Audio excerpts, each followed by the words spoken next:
محمد کی رفاقت کی پرواہ امت کو نہیں ہوگی، امت میں بھی ایسے لاپرواہ قسم کے لوگ پیدا ہو جائیں گے، امت کو اس کی پرواہ نہیں ہوگی۔ لیکن یہ ہے کہ درخت اور حجر اور شجر وہ اس بات کی تمنا کریں گے کہ ربا قیامت کے دن ہمیں محمد کے ساتھ اٹھا دے۔ لوگوں کی اس کی پرواہ نہیں ہوگی۔ وہ کہتے ہیں کہ زمین جنبت جنبت نہ جنبت گلبت خان، پوری دنیا ہل گئی، حرکت میں آ گئی، لیکن گلو کو گلبت خان پہ کوئی حرکت نہیں آ گئی۔ ہوگا اس طریقہ پر، ہوگا اس طریقہ پر۔ یہ ہے بخاری شریف کے اندر روایت ہے، ترمذی میں بھی موجود ہے روایت۔ آپ نے سنا ہوگا علماء کرام سے، رسول پاک صلی اللہ علیہ وسلم پہلے کھجور کا ایک تنا تھا، کھجور کا تنا تھا، کھجور کے تنے پر سہارا لگا کر کے آپ خطبہ جمعہ ارشاد فرماتے تھے، واعظ و نصیحت کرتے تھے اس پر۔ لیکن رسول پاک صلی اللہ علیہ وسلم کو ایک خاتون نے، جس کا نام عائشہ اور بعض نے نام مینا لکھا، اس کا غلام تھا میمون یا باقوم اس کا نام تھا، اس خاتون نے، انصاری خاتون تھی، اس نے پیغام بھیجا پیارے پیغمبر صلی اللہ علیہ وسلم کو، میرے پیارے کھجور کے تنے پر سہارا لگا کر کے آپ خطبہ دیتے ہیں، آپ اگر اجازت دے دیں کرسی نما، کرسی کی طرح آپ کے لیے ایک ممبر ہم تیار کروا لیتی ہوں، اور اس ممبر پر آپ یہ کہ سہارا لگا کر کے خطبہ دیا کریں۔ میرے نبی نے اس بات کو پسند کیا۔ تو جب یہ خطبہ، یہ ممبر جب تیار ہو گیا، ممبر تیار ہونے کے بعد حضرت سہل بن سعد الساعدی رضی اللہ تعالیٰ عنہ فرماتے ہیں، اللہ کی قسم وہ وقت بھی مجھے یاد ہے، وہ جگہ بھی مجھے یاد ہے، وہ کیفیت بھی مجھے یاد ہے، جب اس نئے ممبر کو نبی کے لیے لایا گیا، نئے ممبر کو جب نبی پاک صلی اللہ علیہ وسلم کے لیے لایا گیا، وہ ممبر پرانا، وہ کھجور کا تنا وہ اپنی جگہ پر ادھر، نئے ممبر کو ادھر رکھا گیا۔ جب رسول پاک اس کے پاس سے قریب گزر کر کے اس کو جب چھوڑا، اس نئے ممبر پر حضرت اقدس صلی اللہ علیہ وسلم جب تشریف فرما ہو گئے، اچانک اس سے رونے کی آواز آ گئی۔ مجھے امید ہے کہ آپ غور کریں گے، مولانا رومی کی باتوں کو بھی آپ سنیں گے۔ امام بخاری رحمۃ اللہ علیہ فرماتے ہیں، اس نے رونا کیوں شروع کیا؟ بقت علی ما کان تسمع من ذکر اللہ، اس لیے اس پر سہارا رکھا کر کے محمد رسول قرآن کی تلاوت فرماتے، احادیث کی تلاوت آپ فرماتے، احادیث لوگوں کو سناتے، اور آپ صلی اللہ علیہ وسلم ذکر و اذکار کرتے۔ آج ہوا کہ وہ کھجور کا تنا وہ محروم ہو گیا اس ذکر سے، اس پیاری آواز سے، اور محمد رسول اللہ صلی اللہ علیہ وسلم کے سہارے سے آپ محروم ہو گئے۔ اب ہوا کیا؟ جیسے اس کھجور پہ آگئے، جیسے اس نئے ممبر پر آپ نے جیسے سہارا لگانا شروع کیا، اس کو چھوڑ دیا، تو مولانا رومی فرماتے، استنے حنان وذ ہجر رسول، استنے حنان وذ ہجر رسول، نالم یزاد ہم جو ارباب عقول، نالم یزاد ہم جو ارباب عقول۔ کھجور کے تنے نے زار و زار رونا اور فریاد شروع کر دیا از ہجر رسول، نبی کی فراقت کی وجہ سے کہ نبی نے مجھے چھوڑ دیا۔ درمیان مجلس وعدہ چنان کذب آگا گشت اور پیر و جوان، جہاں بولو ابو بکر عمر عثمان علی صحابہ کی تعداد ایک بڑی تعداد جمع غفیر موجود ہو، ان کے درمیان میں وہ اس طریقے پر رونا شروع ہو گیا۔ حدیث کے اندر میرے نبی نے فرمایا، حدیث کے اندر الحدیث کے الفاظ یہ کہ جیسے کہ 10 ماہ کی گابن اونٹنی ہوتی ہے، اور اونٹنی کی جو آواز ہوتی ہے، آپ میں سے کس کو معلوم ہے اونٹنی کی آواز؟ کوئی بتائے زور سے۔ یہ سارے نسوار خور ہیں، ان کو کیا پتا؟ بتائے کہ اونٹنی جب گابن ہوتی ہے اس کی کیا آواز ہوتی ہے؟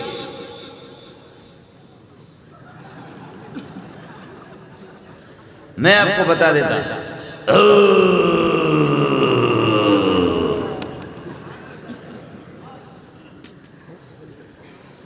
اب ظاہر ہے کہ جیسے زنجیر کو پتھر پر آپ کھینچتے، زنجیر میں کیا ہوتا ہے؟ زنجیر میں ہوتا ہے یہ لوہے کے ٹکڑے ٹکڑے ہوتے ہیں، تو یہ آواز یہاں ٹوٹ جاتی ہے۔ واہ نبی تیرے سمجھانے پہ قربان جاؤں۔ کیسے سمجھایا؟ ایک یہ ہے کہ اللہ آپ کا بھلا کرے، آپ ایک لوہے کو کھینچے، اور ایک یہ ہے کہ زنجیر کو جب کھینچے، زنجیر کو لوہے کے ٹکڑے ٹکڑے ہوتے ہیں، اس کو کھینچا jata ہے، تو پھر یہ کہ آواز ایک نہیں رہتی۔ جیسے میں کہتا ہوں اللہ،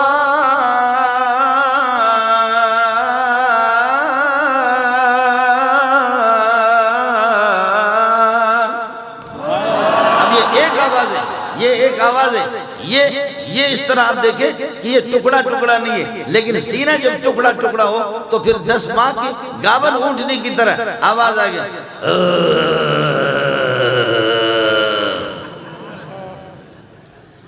یہ حدیث کے الفاظ ہیں. میرے نبی فرماتے ہیں جیسے گاون اونٹنی ہوتی ہے اور اس کی جو فریاد ہوتی ہے، اس قسم کی فریاد اس کی. اب یہ ٹکڑے آواز جب یہ کہ ٹوٹ رہی ہے، آواز کے ٹکڑے ٹکڑے ہو رہے ہیں، اس کی وضاحت بھی مولانا رومی نے کی. ابھی آپ کو بتاتا ہوں. درمیان مجلس ماوازان چنان کس میں آگا گشت اور پیر و جوان.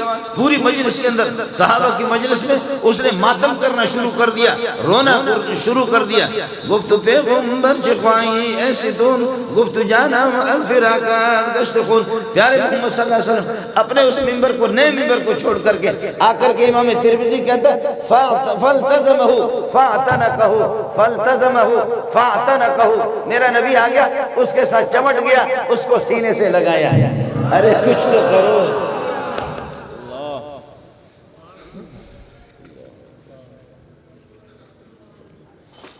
واہ بخاری واہ امام ترمذی رحمت اللہ علیہ.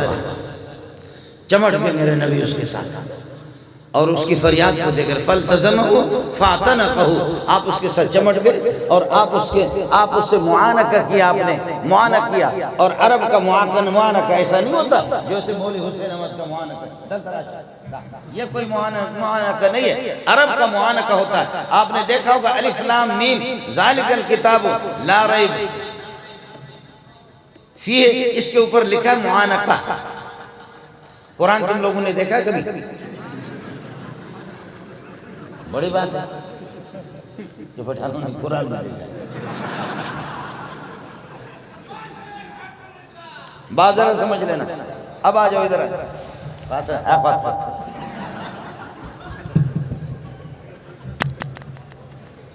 عرب کے ہاں معانقہ یہ ہوتا ہے. عرب کے ہاں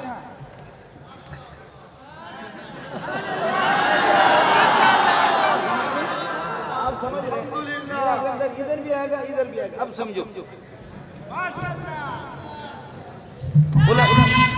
علماء بیٹھے ہوئے ہیں، علماء بیٹھے ہوئے ہیں. جیسے مولوی منظور نے اپنے رخسار اس کے دائیں رخسار پہ بھی لگا دیا، اب میرا بائیں رخسار اس کے دائیں رخسار پر، پھر میرا اللہ کا بھلا کرے دائیں رخسار اس کے بائیں رخسار پر لگا. معانقہ قرآن کے اندر جہاں جہاں قرآن میں معانقہ آئے گا، اس کا مطلب یہ ادھر بھی لگے گا ادھر بھی لگے گا.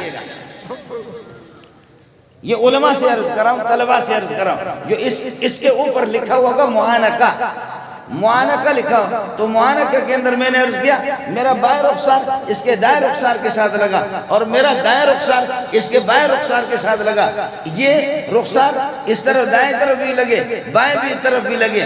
اور قرآن کا کوئی لفظ ہوتا ہے جس پہ معانقہ لکھا ہوتا ہے، اس کا مطلب یہ ہوتا ہے ماقبل کے ساتھ، اس سے پہلے جو گزر چکا ہے اس کے ساتھ میں ملا کر کے آپ اس کو پڑھ سکتے ہیں اور بعد والے کے ساتھ ملا کر کے پڑھ سکتے ہیں. لیکن فن کے ماہر کو معلوم ہوگا الف لام میم ذالک الکتاب لا ریب فیہ، فیہ کو لا ریب کے لا کے ساتھ لگا دیا، لا ریب فیہ. پھر دوسرا ہوگا، اب فیہ لگا لا کے ساتھ لگا لا ریب فیہ. پھر آپ دوبارہ پڑھیں گے الف لام میم ذالک الکتاب لا ریب، لا ریب یہاں پر وقف کریں گے. پھر آئے گا فی ھدی للمتقین، اب فیہ مابعد کے ساتھ لگے گا. یہ میرے نبی نے اپنے رخسار مبارک اس کے ساتھ دائیں طرف لگائے، بائیں طرف لگائے. یہ پٹھان والا معانقہ نہیں تھا، یہ عربوں والا معانقہ تھا. عرب اس طرح معانقہ کرتے ہیں. اللہ کے لیے کون سا منحوس ہوگا جو محمد کی رفاقت سے، محمد کی حسن و جمال سے روگردانی کر کے وہ اپنے لیے کوئی یار تلاش کرے گا. محمد سے کوئی اگر خوبصورت ہے تو وہ بتا دو. آپ کی کتاب سے جو کتاب لائے ہو اس سے زیادہ کوئی خوبصورت ہے تو پھر بتا دو. آپ کے اخلاق سے کوئی زیادہ خوبصورت اخلاق اگر کسی کے ہیں تو وہ بتا دو. آپ کی نماز سے اچھی کسی کی نماز ہے تو وہ بتا دو. روزے سے، زکوٰۃ سے، حج سے اور آپ کی ایک عبادات سے اچھی اگر اچھا طریقہ کوئی عیسائیت کے اندر اگر آپ کو ملے تو پھر مجھے بتا دو. میں مولوی منظور بھی اپنا اصلاح کر لوں. حضرت عمر، میرا نبی ادھر تشریف فرمائے، مشکات جلد اول کے اندر حدیث موجود ہے. ادھر حضرت عمر کو تورات کا کوئی نسخہ مل گیا، حضرت عمر تورات کے اس نسخے کو دیکھ رہا ہے، ادھر ابو بکر ہے، ادھر میرے نبی کی توجہ نہیں ہے۔ حضرت عمر اس تورات کو مطالعہ کر رہا ہے، جیسے میرے نبی کی نگاہ پڑ گئی قرآن کے ہوتے ہوئے تورات کی مطالعہ۔ مولویوں ناراض نہ ہونا، اور تبلیغوں ناراض نہ ہونا، مولویوں ناراض نہ ہونا، اور طالب علموں ناراض نہ ہونا، مجھے معاف کر دینا اللہ واسطے۔ چشم منظر چشم تو در دیگرے، من تماشا تو کنم تو تماشا دیگرے۔ میری نگاہ تجھ پہ لگی ہے، تیری نگاہ کہیں کسی اور پہ لگی، میں تیرا عاشق تی کسی اور کا عاشق، میری توجہ تجھ میں، تیری توجہ کسی اور میں تیرا تماشا کر رہا تو کسی اور کا، تیرے رب تیرے طرف متوجہ، کتاب تیری طرف متوجہ، اور تیرے جو ہے نا تیری توجہ انگریز کے کناٹ کے اندر لگا ہوا۔ اس کے بعد بھی حافظ حسین احمد صاحب یہ کہ وہ سیرت کا جلسہ مناتا ہے، کہو ربا ہماری توبہ، کہو ربا ہماری توبہ۔ ملا سے بھی قرآن چھوٹ گیا، تبلیغی سے بھی قرآن چھوٹ گیا، آ کر کے جہاں اور تو قرآن کی تلاوت کر کہتے جماعتیں آ گئی ہیں، چنانچہ افریقہ میں عجیب نصرت ہوئی تھی، اور تیری زندگی اس میں گزر گئی، جماعتوں کی نصرت۔ ملا سے بخاری کی چھٹی، ترمذی کی چھٹی، نسائی کی چھٹی، اور ابو داؤد کی چھٹی، جو میرے نبی کی زبان مبارک سے 23 سال میں جو ارشادات اور فرامین صادر ہو گئے، صحابہ نے ان کو ٹیپ کیا ہے، ایک چیز بھی نہیں۔ حافظ صاحب کے تو ابھی اللہ کو بھلا کرے ویڈیو پتہ، آڈیو ویڈیو کیا کہتے ہیں، یہ آڈیو ویڈیو، یہ ویڈیو تو آپ کے ابھی آ گئے، میرے نبی ادھر کچھ آپ ارشاد فرما رہے، ایک صحابی کاپی اٹھا کر کے وہ لکھ رہا ہے، اور حضرت صلی اللہ علیہ وسلم کچھ ارشاد فرما رہے، صحابی لکھ رہا ہے ایک بات کو، دوسرے آدمی نے دوسرے صحابی نے ہاتھ سے پکڑا، کہا کیا لکھ رہے ہو؟ نبی کی زبان سے جو کچھ بھی نکلتا ہے اس کو تو لکھ رہا ہے۔ نبی کبھی غصے میں ہوتا ہے، کبھی خوشی میں ہوتا ہے، کبھی دنیا کی بات کر لیتا ہے، کبھی کوئی یہ ہے کہ اللہ کا بھلا کرے دین کی بات کر لے، تو ساری باتیں دین سمجھ کر کے دین سمجھ کر کے سب کو لکھ لیتے ہو، تو آئندہ تیری یہ کاپی اور تیرا یہ کتابچہ امت کے لیے، امت یہ ہے کہ اس کتابچہ کو پڑھے گی، وہ یہ سمجھیں گے ساری دین کی باتیں جب محمد سے پتہ کرو کہ آپ صلی اللہ علیہ وسلم سے کچھ دینی باتیں ہوں ان کو تو لکھ لو، لیکن دنوی باتیں غیر دینی باتیں وہ نہ لکھا کرو۔ میرے نبی کی نگاہ پڑ گئی، نگاہ پڑنے کے بعد فرمایا کہ کیا کر رہے ہو، کیوں روک رہے؟ فرمایا کہ حضرت میں اس سے کہہ رہا ہوں دینی باتیں لکھے اور غیر دینی باتیں نہ لکھے۔ فرمایا چھوڑو، زبان مبارک کی طرف اشارہ کر دیا، چھوڑو اس کو لکھنے دو، اللہ کی قسم اس زبان سے جو کچھ نکلے گا دین ہی دین، حق ہی حق نکلے گا۔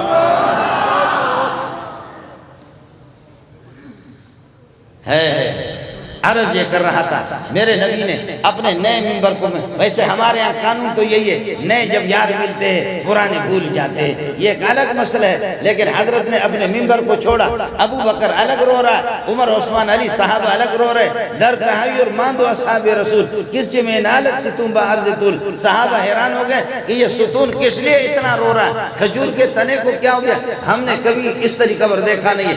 نبی نے آ کر کے سینے سے لگا دیا، اس کو دلاسا دیا، فرما گفتو پیغمبر چی خواہی اے ستون، گفتو جانم از فراقت گشت خون۔ میرے نبی نے فرمایا اے کھجور کا تنا مجھے بتا تو دو کہ کیا تیری درخواست ہے، کیا تیرا مطالبہ ہے، کیا تیری چاہت ہے، اور تو کیوں رو رہا ہے؟ تو بتا یہ رہا ہے اس لیے رو رہا ہوں، آپ نے مجھے جب چھوڑا ہے اللہ کی قسم میرے سینے کے ٹکڑے ہو گئے۔ یہ حدیث کے الفاظ آپ کو بتا رہا ہوں، یہ مولانا رومی بتا رہا ہوں، کھجور کا تنا وہ اندر سے چر جائے اور اندر سے اس کے ٹکڑے ہو جائے، لیکن تجھے اور مجھے کوئی ٹھس سے مس بھی نہ ہو جائے۔ امام بخاری کہتا ہے کھجور کا تنا وہ اس بات کو سمجھ گیا، وقت علی ما کان تسمع من ذکر اللہ کی ذکر اب پہلے میرے اوپر پیارے پیغمبر صلی اللہ علیہ وسلم سہارا لگا کر کے خطبہ دیا کرتے تھے، اب آپ نے مجھے چھوڑا تو میرا کیا ہوگا، کیا ہو گیا، میں اس سے محروم ہو گیا۔ اب اگلے والی بات کو سن لو، جب حضرت نے سینے سے لگایا تو وہ کچھ ٹھنڈا ہو، خدا کرے کہ آپ بھی راتوں کو اٹھ کر کے رویا کرے، خدا کرے کہ آپ راتوں کو اٹھ کر کے رویا کرے، میری مائیں اور میری بہنیں جب ہم روئیں گے قیامت کے دن محمد بھی ہمیں سینے سے لگائے گا۔ حضرت فرماتے ہیں کھجور کا وہ تنا نبی پاک صلی اللہ علیہ وسلم نے اس کو سینے سے لگایا. ترمذی کے الفاظ فَالْتَزَمُوا فَاتَنَقَهُ. پھر آہستے آہستے تھوڑی سی اس کی آواز دب گئی. دبنے کے بعد میرے نبی یہ بات میں بیان کرنے والا, میرے نبی فرماتے ہیں کہ آپ کو کیا چاہیے, آپ کو کیا چاہیے. آپ دیکھیں کہ میرے نبی فرماتے ہیں کہ انسان کی مثال کھجور کی طرح ہے. حدیث میں بخاری میں بھی ہے, مسلم شریف کے اندر بھی موجود ہے, ترمذی میں. کھجور میں انسانوں میں نر و مادہ ہوتے ہیں, آپس میں پھر وہ جوڑ مل جاتے تو بچے پیدا ہو جاتے ہیں. کھجور میں جب تک یہ کہ مادہ کھجور کے خوشے نکلتے, جب تک نر کھجور کا خوشہ اس میں پیوند کاری نہیں کریں گے اس وقت تک کھجور صحیح نہیں ہوگی. ہے آپ کے پشاور میں تو ہوتے کھجور. ہاں یہ کھجور, ہم لوگ تو بلوچ لوگ ہیں, ہم لوگ میں درخت کا پوچھ رہا ہوں. وہ ظالم کھجور کا کوئی دانہ جیب میں لایا, اس کو اٹھا کر کے لایا بازار سے, کس سخوانی سے اس نے لیا ہے, لا کر کے مجھے دکھا رہا ہے یہ کھجور. میں درخت کی بات کر رہا ہوں. کھجور کبھی بھی انگوروں میں نر و مادہ ہوتا ہے, انار کے اندر نر و مادہ ہوتا ہے, انجیر کے اندر نر و مادہ ہوتا ہے, لیکن خاص طور پر کھجور کے اندر. میرے نبی جب مدینہ تشریف لائے فرمایا کہ داچش دے یہ کیا کر رہے ہو. انہوں نے کہا کہ حضرت اگر اس طرح پیوند کاری نہ کرے تو کھجور اچھی نہیں آتی. مکے کے اندر کھجور نہیں تھی. حضرت نے فرمایا کہ نہ کرو, انہوں نے نہیں کیا, لاکھوں کی فصل ان کی خراب ہو گئی. اس لیے میرے نبی نے وحی کے ذریعے سے بعد میں بتایا, فرمایا کھجور کی درخت انسان کی طرح. انسان کی طرح کس طرح؟ انسان میں نر و مادہ ہوتا ہے, کھجوروں میں بھی نر و مادہ. انسان کے آپس میں ملاپ ہوتے ہیں پھر بچے پیدا ہوتے ہیں. کھجوروں کے خوشوں کو آپس میں ملاؤ گے تو پھر یہ کہ ہوگا. انسان کے ہاتھ کو کاٹو تب بھی زندہ رہ سکتا ہے, دوسرا ہاتھ کٹ جائے تب بھی زندہ رہ سکتا ہے, پاؤں کٹ جائے تب بھی زندہ رہ سکتا ہے. ایسے بندے آپ کو دیکھنے میں آئیں گے, ہاتھ نہیں ہے, پاؤں نہیں ہے, تب بھی زندہ ہے, لیکن ہاتھ بھی ٹھیک, پاؤں بھی ٹھیک, سارا جسم ٹھیک, سر کاٹو اب زندہ ہو تو مجھے دکھاؤ. کھجور میں یہی ہوتا ہے کہ کسی بھی درخت کو اوپر سے آپ نے کاٹا پھر بھی نیچے سے پانی اس کو پھیلایا, پھر بھی اس سے اس کی شاخیں نکلیں گے. لیکن یہ کہ کوئی بھی درخت ہر ایک کی شاخیں نکلتی ہے, لیکن کھجور کو اوپر سے آپ نے کاٹا تو وہ ختم ہو گیا. پھر کھجور کبھی سردی میں ہو یا گرمی میں ہو, کبھی بھی اس کی چھڑیاں اور کبھی بھی اس کے پتے وہ خشک نہیں ہوتے. میرے نبی فرماتے ہیں کھجور کے ایک ایک چھڑی, کھجور کا میوہ, کھجور کا پھل, ہر چیز نفع والے. اللہ نے مسلمان کو اس طرح پیدا کیا وہ اپنے ہاتھ سے نفع پہنچائے, اپنے آنکھوں سے نفع پہنچائے, اپنی زبان سے نفع پہنچائے, اپنے کان سے بھی لوگوں کو نفع پہنچائے. یہ نہیں ہے کہ رازہ پہ میدانہ پری جانا رازہ. یہ کون سا طریقہ ہے؟ میرے نبی نے فرمایا صلی اللہ علیہ وسلم کہ کھجور انسان ہی کی طرح ہے. اب چونکہ کھجور ایک مرتبہ فصل دیتی ہے پورے سال کے اندر, میرے نبی نے سینے سے لگا کر کے فرمانے لگے کیا تیری درخواست ہے؟ آپ کہیں تو میں محمد آپ کے لیے دعا کروں. آپ نے تو ہمارا خطبہ خراب کر دیا. خطبہ موقوف, ابو بکر عمر الگ رو رہے, سارے صحابہ الگ ہو گئے, میرے نبی بھی وہ بھی رونے پر آ گئے. سینے سے اس کو لگایا, فرمایا بتاؤ میں محمد آپ کے لیے دعا کروں, ایسی دعا کروں کہ اللہ پاک آپ کو ویسا ہرا بھرا کر دے. اگرچہ تیرا سر کٹ گیا ہے لیکن محمد کی دعا سے تو واپس تازہ ہو کر کیسا ہوگا. اور پھر ایک موسم میں نہیں ہوگا بلکہ پورے موسم میں آپ کھجور دیں گے. پھر پاکستان والے نہیں, مکے والے نہیں, مدینے والے نہیں, پوری دنیا پورے سال حج کریں گے, عمرہ کریں گے, مدینہ آئیں گے, آپ کے کھجوریں کھائیں گے, لیکن کھجور تیری ختم نہیں ہوگی.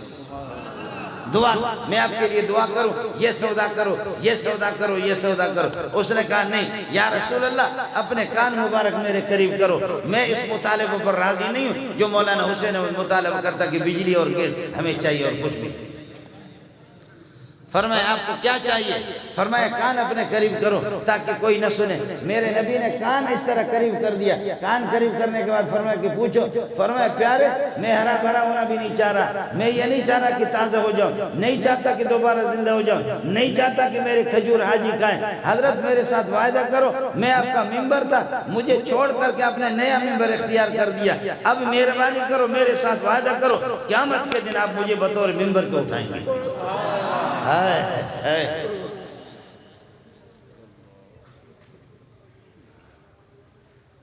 فَأُولَٰئِكَ مَعَ الَّذِينَ أَنْعَمَ اللَّهُ عَلَيْهِمْ، جو قرآن پر عمل کریں گے، حدیث پر عمل کریں گے، نبی کے سینے کو، نبی کی آپ صلی اللہ علیہ وسلم کی سیرت کو اور آپ کی شریعت کو اور آپ کی طریقوں کو، آپ کی سنتوں کو سینے سے لگائیں گے۔ فَأُولَٰئِكَ مَعَ الَّذِينَ أَنْعَمَ اللَّهُ عَلَيْهِمْ مِنَ النَّبِيِّينَ، اللہ انبیاء کی رفاقت، انبیاء کی معیت، انبیاء کی مجلس، انبیاء کی رفاقت اللہ ان کو نصیب کر دیں گے۔ کھجور اس پر زور لگا رہا کہ مجھے قیامت کے دن محمد کی رفاقت مل جائے۔ میرے نبی نے فرمایا ہاں وعدہ ہے، میں آپ کو اٹھاؤں گا اپنے ممبر۔ واہ واہ، یہ ہے مطالبہ، یہ ہے مطالبہ۔ اس کے بعد آہستہ آہستہ دست مبارک اس پر پھیرا، اس کی آواز دب گئی۔ اب الفاظ میرے نبی کے سنو، فرمایا فوالذی نفسی بیدی، فوالذی نفسی بیدی لولم فوالذی نفسی بیدی لولم التزم، خدا کی قسم میں محمد اگر اس کو اپنے سینے سے نہ لگاتا لم یزل باقیا الی یوم القیامت، قیامت تک یہ اسی طرح روتا۔